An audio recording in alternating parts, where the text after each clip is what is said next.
Wow, came right up to us. Luckily I had the camera out and I was ready. Welcome back to M Hood Fishing, everybody. So I've got a new rod to try out today. It's the Bard Creek 5.5 Action 12-foot rod by Regions. It's a Tenkara rod. I'm kind of glad that armadillo decided to go the other way. They do carry leprosy and he had some weird spots. Yeah, you're right. I'll be sure not to roll right there. 5.5 Action means that this rod is really light. Perfect for smaller fish like panfish, brook trout. Because it's a 5.5, it's supposed to enable you to really enjoy the experience of catching that small fish. They say you will really feel the fight. So we're gonna see. This rod is by Regions Fishing, and as far as how heavy it is not heavy at all. It's just a little over 2 ounces, so it's very lightweight in your hand. Here's the water that we're fishing, and the chocolate milk factor, because I know it's really dirty. That chocolate milk factor happened yesterday morning, and last night, because of the chocolate milk factor, that big downpour that ruined yesterday morning's fishing, caused a termite swarm last night.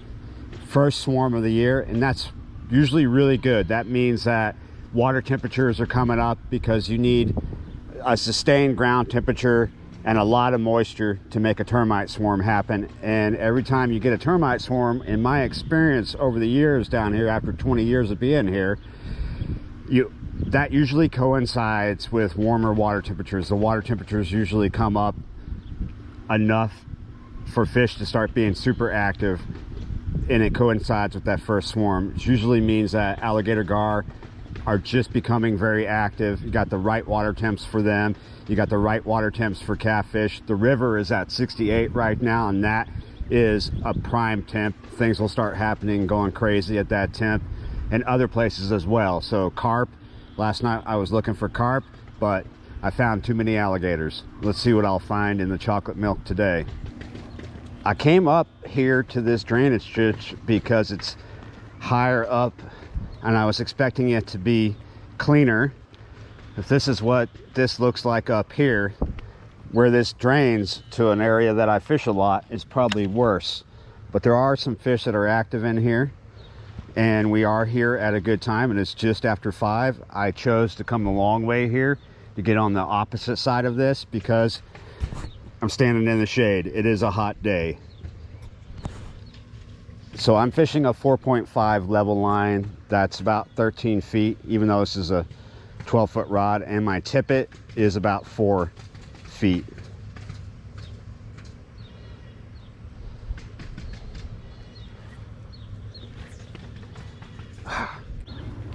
Problem with coming to this side, they don't cut the grass very often.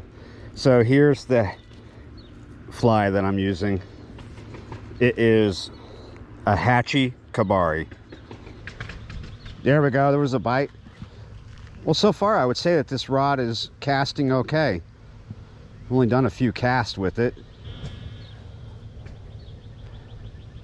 I felt that bite too. That is good. So I just realized quite a few of you watching this might not know what 5X tippet material means. 5X is usually about 4.4, 4.5 pound test. Very light. I wouldn't go any heavier than that. Would possibly go lighter on this rod. This is not a big fish rod. There's Craig's favorite animal swimming across there.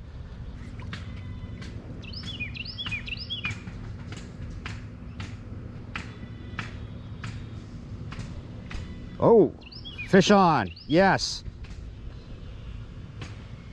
Oh, wow. The fight does feel good on this rod. Look at the size of that fish.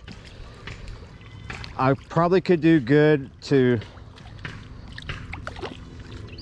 shorten my casting line. Look at that. We got it right in the top lip.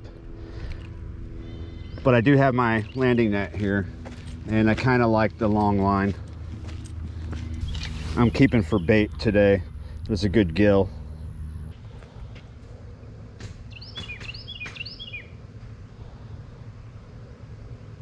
Oh.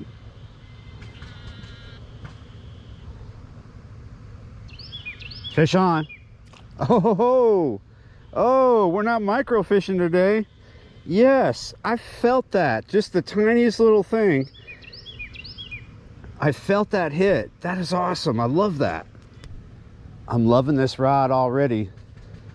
Its casting precision is okay. Could be better.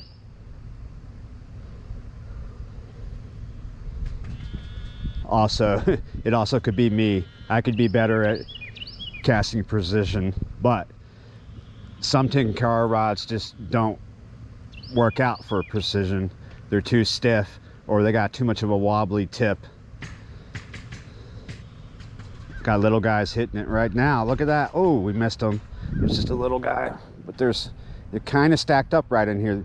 I'm fishing an area that goes from concrete to straight mud, though there is mud right here, but the levels change at this point. If you guys look down right here, you see where the concrete ends. There is sediment down there, mud, but once it goes past here, there's a bit of a drop off there, a bit of a hole that we're casting over. That missed him. I felt him hit though.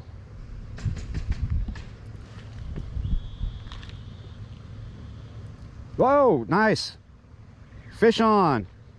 Oh yeah, the fight is, this is a much better experience on this rod.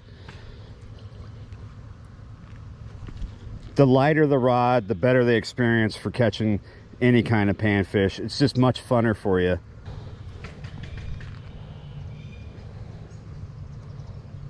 Oh, fish on, right as the fly hit the water.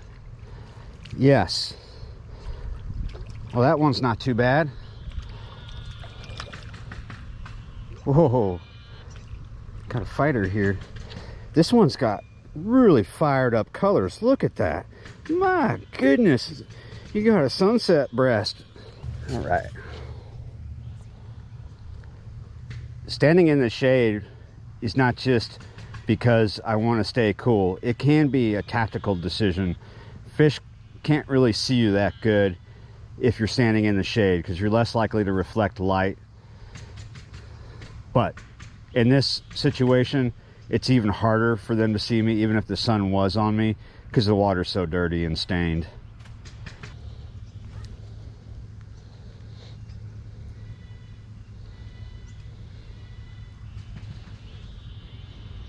There we go. Oh yes, I would say there is really no need for me to look for another perfect Tenkara rod for catching panfish. If anything, a shorter one. This 12-footer is working out great. It's such a good feeling too.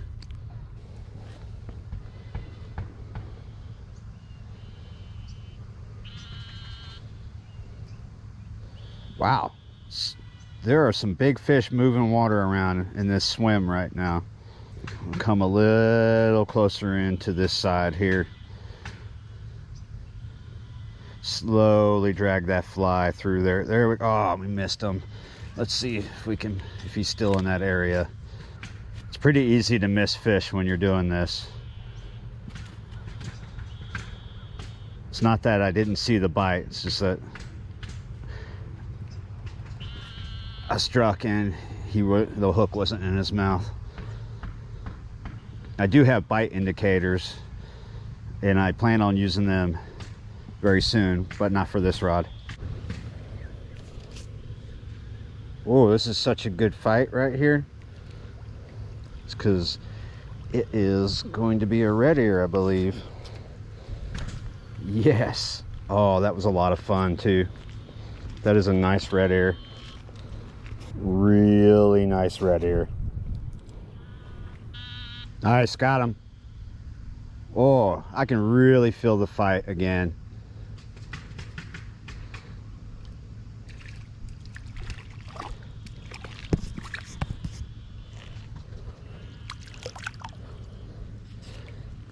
Not a very big fish, and we got to get the hemostats out.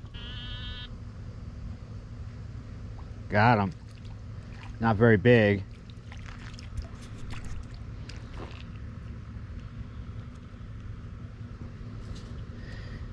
I've been getting hit left and right by little guys like this. That's what tears up the fly real quick.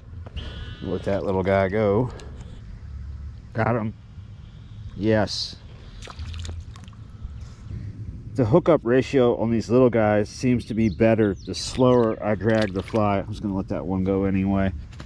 Oh, got him. Yes. First cast on this clip.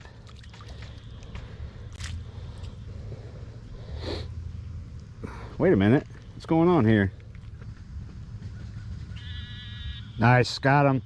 Oh, what do we got here? This is a good fight, whatever this is. Oh, nice. Look at that. Nice fired up gill. That was a really fun one too. Yes, there we go. Little guy. Let's see how little of a guy he is. Haul him up here. Little tiny guy. Got him? Yes. Oh ho ho. He went for a crazy run for a little guy. Woo! Oh man, look at that. All right, guys, I have to call it right here. I got to get out of here and go meet somebody. We're real close to sunset anyway, and I don't really want to ride down that track in the dark. It is super muddy today. Yeah, you're right, guys. I really enjoyed the Bard Creek 12-foot 5.5 action rod by Regions. I have another rod by Regions, the Flat Top 9, which is a 6.4 action rod, and I enjoy that too. Both rods are great. And the Hatchie Kabari, the flies that I was using today, actually come from Regions as well. So just in case you're wondering, this is not an Amazon thing. They might be available on Amazon, I don't know, but I bought this rod directly from Regions, and I'm pleased with it. I don't have to look for another 12 or 13-foot rod specifically for panfish. The 9-foot Flat Top 9 is really good for panfish, though the action is kind of stiff for them, but all right, it's a 6.4 action. This is wonderful. I had so much fun. Thanks for watching, guys, subscribing, all that good stuff, and I will see you next time.